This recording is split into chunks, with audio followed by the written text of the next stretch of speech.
السلام علیکم ورحمۃ اللہ وبرکاتہ۔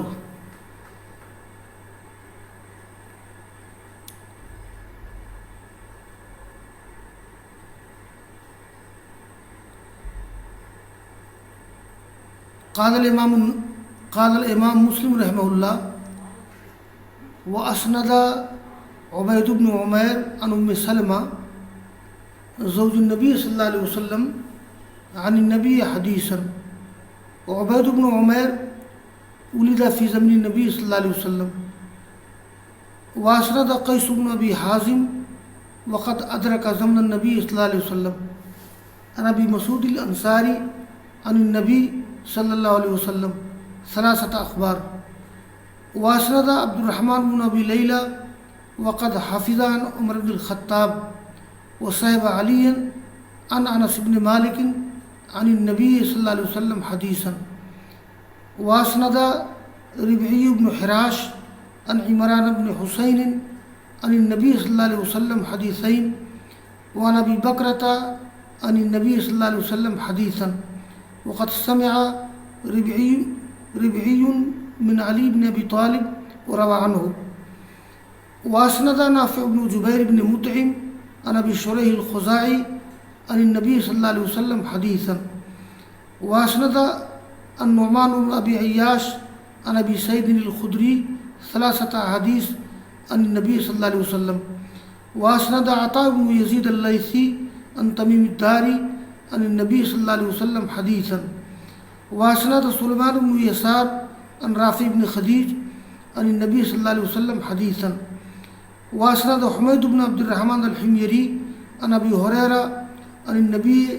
صلی اللہ علیہ وسلم احادیث، فکل هؤلاء التابعین الذین نسبنا روایتهم عن الصحابہ الذین سمیناهم لم يحفظ عنهم سماع علمناه منهم في روایت بعینها ولا انهم لقوهم في نفس خبر بعینه۔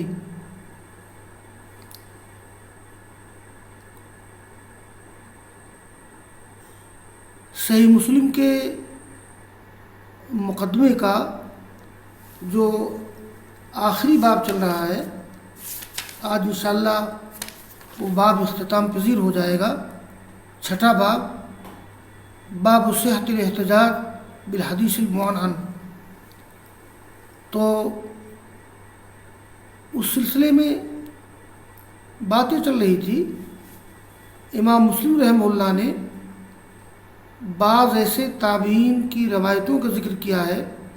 صحابہ کرام سے۔ کچھ تابعین ایسے ہیں کہ تاریخی طور پر اس کا ثبوت ملتا ہے کہ انہوں نے فلاں صحابی سے سنا ہے، فلاں صحابی سے ملاقات ان کی ہے، لیکن بہت سی احادیث ایسی بھی ہیں ان احادیث کی بینی، ان احادیث کی روایت میں یہ ثبوت نہیں ملتا ہے کہ فلاں تابعی کی ملاقات فلاں صحابی سے ہے، یا سننا ثابت نہیں ہے، لیکن اس لیے اس روایت کو متصل مانا جاتا ہے کہ وہ راوی مدلس نہیں ہے، ایک زمانے کے راوی مرویان ہو، اور امکان لقاء ہے۔ تو ظن غالب یہ ہے کہ فلاں تابعی کی ملاقات فلاں صحابی سے ضرور ہوئی ہوگی، اس لیے روایت کی ہے۔ تو اس ظن غالب کی بنیاد پر ان تابعین کی روایات کو ان صحابہ کرام سے متصل مانا جائے گا، درست مانا جائے گا۔ لیکن علی بن مدینی وغیرہ کا جو نقطہ نظر ہے، ان کے اعتبار سے تو ان روایتوں کو منقطع اور مرسل ماننا چاہیے۔ دیکھیے امام مسلم کچھ مثالیں اور پیش کرتے ہیں۔ مسند اور متصل ذکر کیا ہے عبید بن عمیر نے ام سلمہ سے، جو رسول اللہ صلی اللہ علیہ وسلم کی بیوی ہیں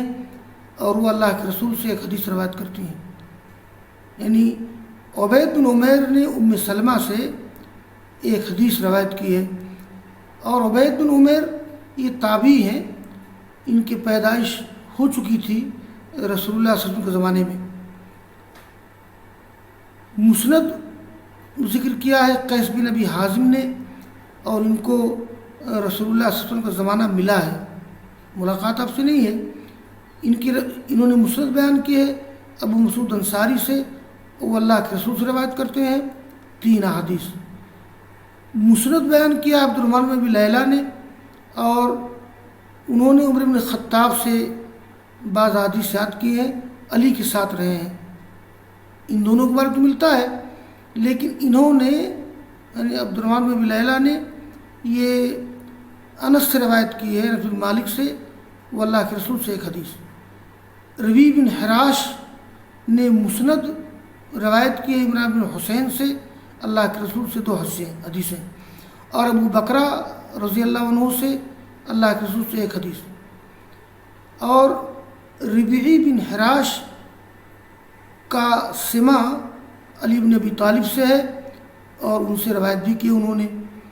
تو علی بن ابی طالب سے تو ان کا سماع یہ روایت ثابت ہے، لیکن ربیع بن حراش کا روایت کرنا عمران بن حسین سے یا ابو بکرہ سے یہ بھی متصل ہے، مسند ہے، اگرچہ تاریخی طور پر سماع لقاء کا ذکر نہیں ملتا ہے۔ مسند بیان کیا نافع بن جبیر بن مطعم نے ابو شریح خزاعی سے اللہ کے رسول سے 1 حدیث۔ مسند بیان کی ہے نعمان بن ابی عیاش نے ابو سعید خدری سے 3 احادیث نبی صلی اللہ علیہ وسلم سے۔ مسند بیان کی ہے عطا بن یزید لیثی نے تمیم داری سے، تمیم داری صحابی ہیں، رسول اللہ صلی اللہ علیہ وسلم سے 1 حدیث۔ مسند بیان کی ہے سلیمان بن یسار نے رافع بن خدیج سے، رسول اللہ صلی اللہ علیہ وسلم سے 1 حدیث۔ اور مسند بیان کی ہے حمید بن عبد الرحمن حمیری نے ابو ہریرہ سے، رسول اللہ صلی اللہ علیہ وسلم سے کئی احادیث۔ امام مسلم نے یہاں اشارہ جن حدیث کی طرف کیا ہے کہ فلاں فلاں تابعی نے فلاں صحابی سے 1 حدیث یا 2 حدیث یا 3 حدیثیں اللہ کے رسول سے روایت کی ہیں، تو اگر ان روایات کی تخریج کی جائے تو بڑا وقت لگے گا۔ طلبہ کو چاہیے کہ صحیح مسلم کے ساتھ جو علامہ نووی کی شرح ہے، علامہ نووی نے ان تمام احادیث کی نشاندہی کر دی ہے کہ وہ احادیث صحیح مسلم میں کس کتاب میں ہے، کس باب میں ہے، اور کس موضوع سے متعلق ہے، تو میں اسے صرف نظر کر رہا ہوں۔ امام مسلم کہتے ہیں فَكُلُّ هَؤُلَاءِ التَّابِعِينَ، یہ تمام تابعین، یعنی جیسے عبید بن عمیر، قیس بن حازم، عبد الرحمن بن ابی لیلہ، ربیع بن حراش، نافع بن جبیر، نعمان بن ابی عیاش، عطا بن یزید لیثی، سلیمان بن یسار، حمید بن عبد الرحمن حمیری، یہ تابعین ہیں جنہوں نے صحابہ کرام سے روایت کی ہے۔ مسند روایت ہے، یعنی وہ اللہ کے رسول سے روایت کرتے ہیں۔ امام مسلم کہتے ہیں یہ سارے تابعین ہم نے جن کی روایت ذکر کی، ان صحابہ کرام سے ہم نے جن کا نام لیا ہے، لم یحفظ عنہم سماع علمناہ منہم، محفوظ نہیں ہے تاریخی طور پر ان کے بارے میں سماع جس کو ہم جانتے ہوں ان سے، بے نہیں اس روایت میں، ان روایات میں، اور نہ تاریخی طور پہ اس کا بھی ذکر ملتا ہے کہ انہوں نے ان سے ملاقات کی ہے، بے نہیں اس خبر میں۔ ان تابعین کی ملاقات کا تذکرہ اور صحابہ کرام سے ہے، لیکن جن روایات کا تذکرہ، مسند روایات کا تذکرہ امام مسلم نے کیا ہے، بے نہیں ان روایات میں ان تابعین کا لقاء یا سماع ان صحابہ کرام سے ذکر ملتا نہیں ہے، لیکن پھر بھی ان روایات کو محدثین نے متصل قرار دیا ہے۔ امام مسلم کہتے ہیں وہی اسانید عند ذوی المعرفۃ بالاخبار والروایات من سائر اسانید لا نعلمهم وحنوا منها شيئا قط ولا التمسوا فيها سماع بعضهم من بعض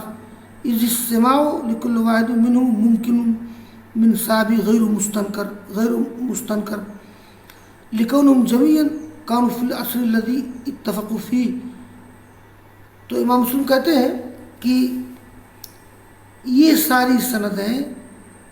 روایات و اخبار کی معرفت والوں کے نزدیک صحیح اسانید میں سے ہیں۔ ہمیں نہیں معلوم ہے کہ ان لوگوں نے ان میں سے کسی بھی سند کو، کسی بھی روایت کو ضعیف قرار دیا ہو، اور نہ ہم جانتے ہیں کہ ان لوگوں نے ان روایات میں بعض کا بعض سے سما کی تلاش کی ہو، اس لیے کہ ان میں سے ہر ایک کی سما ممکن ہے من صاحبی، اپنے استاذ تھے یعنی مروی عنہ سے، اور یہ غیر مستنکر ہے یعنی مستبعد نہیں ہے، لکونہم جمیعاً ان کے ہونے کی وجہ سے ایسے زمانہ میں جس میں اتفاقی ہے، جس میں وہ لوگ موجود تھے یعنی معاصر ہے۔ لیکن امام مسلم کہتے ہیں کہ جو لوگ راوی مروی عنہ کے درمیان اگر ان سے روایت کر رہا ہو، بھلے راوی مروی عنہ ایک زمانہ کے ہیں، لقاء ممکن ہے راوی مدلس نہ ہو، تو راوی کی ملاقات مروی عنہ سے کم از کم ایک بار ثبوت ضروری ہے، یہ شرط لگا دی ان لوگوں نے، اور علت کیا بیان کی ہے کہ ارسال و انقطاع۔ تو وکان هذا القول الذي حدث القائل الذي حكيناه في توهين الحديث بالعلة التي وصف اقل من ان يعرض عليه ويثار ذكره اذ كان قولا محدثا وكلاما خلفا لم يقله احد من اهل العلم سلفا ويستنكره من بعدهم خلفا فلا حاجة بنا في رده باكثر مما شرعنا اذ كان قدر المقالة وقائلها القدر الذي وصفناه واللہ المستعان علی دفع ما خالف مذہب العلماء وعلیہ التکلان۔ امام مسلم نے جس شرح و بسط کے ساتھ علی بن مدینی وغیرہ کے نقطہ نظر کی تردید کی ہے، تو اب امام مسلم اس کو اختتام تک پہنچا رہے ہیں۔ کہتے ہیں کہ یہ قول جس کو ایجاد کیا اس قائل نے، ہم نے جس کی بات بیان کی حدیث کی تضعیف کے بارے میں، اس علت کی وجہ سے جس کا اس نے ذکر کیا ہے، یعنی امکان ارسال و امکان انقطاع، یعنی راوی مروی عنہ ایک زمانہ کے ہیں، راوی مدلس نہیں ہے، لقاء ممکن ہے، اور تاریخی طور پر ایک آدھ مرتبہ بھی ملاقات کا ثبوت نہیں ہے، تو امکان ارسال یا امکان انقطاع کی وجہ سے علی بن مدینی وغیرہ نے اس روایت کو منقطع قرار دیا ہے، بالعلت التی وصفا، یعنی اس سبب کی وجہ سے جس کو بیان کیا۔ امام مسلم کہتے ہیں کہ یہ اقل من یعرض علیہ ویثار ذکرہ، یعنی ایسے لوگوں کی بات یا ایسے شخص کی بات اس بات سے بھی فروتر ہے، کمتر درجے والا ہے کہ اس پر اعتماد کیا جائے، اس پر اطلاع پائی جائے اور اس کے ذکر کو پھیلایا جائے۔ امام مسلم کہتے ہیں کہ ان لوگوں نے حدیث مونن کے بارے میں جو موقف اختیار کیا ہے، اس لائق نہیں کہ اس پر کوئی اطلاع پائے، اس کے ذکر کو چھیڑا جائے، اس لیے کہ وہ قول محدث ہے، نیا قول ہے، وہ کلام خلفن اور گرا پڑا کلام ہے۔ یہ کلام خلفن کے معنی ہوتے ہیں کلام ساقط، کلام فاسد،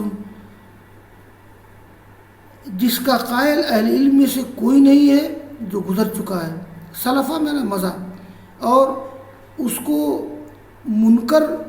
اور ناپسندیدہ سمجھتے ہیں ان کے بعد جو لوگ آئے ہیں۔ یہ سلفہ یسلف و سلفن و سلفن گزرنا،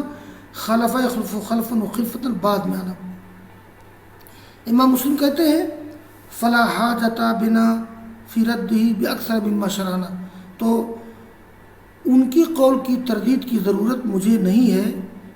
اس سے زیادہ جس کے ہم نے تشریح کی ہے، یعنی جو تشریح میں نے کی، جو بیان میں نے کیا، اس سے زیادہ ان کے نقطہ نظر، ان کے قول کی تردید کی ضرورت نہیں ہے، اس لیے کہ اس بات اور اس کے قائل کا مقام وہی ہے جس کا ہم نے ذکر کیا ہے، یعنی اس قائل، اس کے قول کا رتبہ و درجہ اتنی ہی ہے کہ جتنا ہم نے اس کی تردید کی ہے۔ واللہ المستعان علی دفع ما خالف مذہب العلماء، اللہ تعالیٰ ہی سے مدد طلب کی جا رہی ہے اس چیز کے دفع کرنے پر جس نے علماء کے مذہب کی مخالفت کی ہے۔ وعلیہ التکلان، اللہ تعالیٰ ہی پر بھروسہ ہے، یہ تکلان کا مادہ اصل میں واو کاف لام ہے، اصل میں اکلان ہے، اس کو تکلان کر دیا گیا ہے۔ تو آج مقدمہ مسلم کا اختتام ہوا، اور یہ جو آخری بحث ہے، یعنی حدیث معنن سے استدلال یا احتجاج کی صحت، میں اس کو خلاصہ ذکر کر دوں اور اس پر بات ختم کر دوں کہ امام مسلم رحمہ اللہ نے جمہور علماء کا جو مسلک نقل کیا ہے کہ اگر راوی مروی عنہ دونوں ایک زمانے کے ہیں، لقاء ممکن ہے، راوی مدلس نہیں ہے، تو اس بات کا ظن غالب ہوگا کہ اس راوی کی ملاقات مروی عنہ سے ضرور ہوئی ہوگی، لہذا اس طرح کی حدیث معنن کو حجت مانا جائے گا، دلیل مانا جائے گا، اس کو صحیح سمجھا جائے گا۔ لیکن میں نے اس سلسلے میں 5 مذاہب ذکر کیے تھے۔ ایک مذہب تھا علی بن مدینی وغیرہ کا کہ اگر راوی مروی عنہ ایک زمانہ کے ہیں، لقاء ممکن ہے، راوی مدلس نہیں ہے، تو اس میں شرط یہ ہے کہ راوی کی ملاقات مروی عنہ سے کم از کم ایک بار یا اس سے زیادہ ہوئی ہو، تب اس حدیث معنن کو حجت مانا جائے گا، اس کو دلیل مانا جائے گا۔ امام مسلم نے بڑی تفصیل کے ساتھ، بڑی شرح و بسط سے اس موقف کی تردید کی ہے اور ذکر کیا ہے کہ ذخیرہ حدیث میں ایسی بہت سی احادیث ہیں کہ ایک راوی نے مروی عنہ سے روایت کی ہے، دونوں ایک زمانہ کے ہیں، راوی مدلس نہیں ہے، اور تاریخی طور پر ایک بار بھی لقاء کا ثبوت نہیں ملتا ہے، لیکن جمہور محدثین نے ان تمام مرویات کو متصل قرار دیا ہے، مسند منقطع یا مرسل نہیں، جیسا کہ علی بن مدینی وغیرہ نے کیا ہے۔ تو اس پر امام مسلم نے، میں سمجھتا ہوں کہ بڑی سختی کے ساتھ، بڑی شدت سے ان کے موقف کی تردید کی ہے، اور جب اس موقف کی تردید ہو گئی کہ راوی مروی عنہ ایک زمانہ کے ہیں، لقاء ممکن ہے، راوی مدلس نہیں ہے، تو تاریخی طور پر ثبوت لقاء ضروری نہیں ہے، امکان لقاء کافی ہے، روایت متصل مانی جائے گی۔ جب اس کی تردید ہو گئی تو جو لوگ راوی مروی عنہ میں تاریخی طور پر سماع کے قائل ہیں، یا تاریخی طور پر ادراک بین کے قائل ہیں، یا تاریخی طور پر طول صحبت کے قائل ہیں، یا تاریخی طور پہ یہ بھی ضروری سمجھتے ہیں کہ روایت کرنا بھی ثابت ہو، ان نظریات کی پوری تردید ہو جاتی ہے۔ بس امام مسلم کے اس موقف کی تائید علامہ نووی نے بھی کی ہے۔ البتہ اس سلسلے میں مجھے یاد آتا ہے کہ علامہ شبیر العثمانی رحمہ اللہ نے جو مسلم کی شرح لکھی ہے فتح الملہم، تو فتح الملہم میں انہوں نے علی بن مدینی وغیرہ کے موقف کی تائید کی ہے، مجھے اسے یاد آ رہا ہے۔ لیکن بہرحال جمہور کے موقف صحیح ہے کہ راوی مروی عنہ اگر ایک زمانہ کے ہیں، راوی مدلس نہیں ہے، لقاء ممکن ہے، اس امکان لقاء کی بنیاد پر اس حدیث معنن کو حجت مانا جائے گا، دلیل مانا جائے گا۔ اس میں ثبوت لقاء کی تلاش یا سماع کی تلاش بے معنی اور لغو ہے، اس کے قائل جمہور محدثین نہیں ہیں۔ تو واللہ المستعان وعلیہ التکلان، وآخر دعوانا ان الحمد للہ رب العالمین۔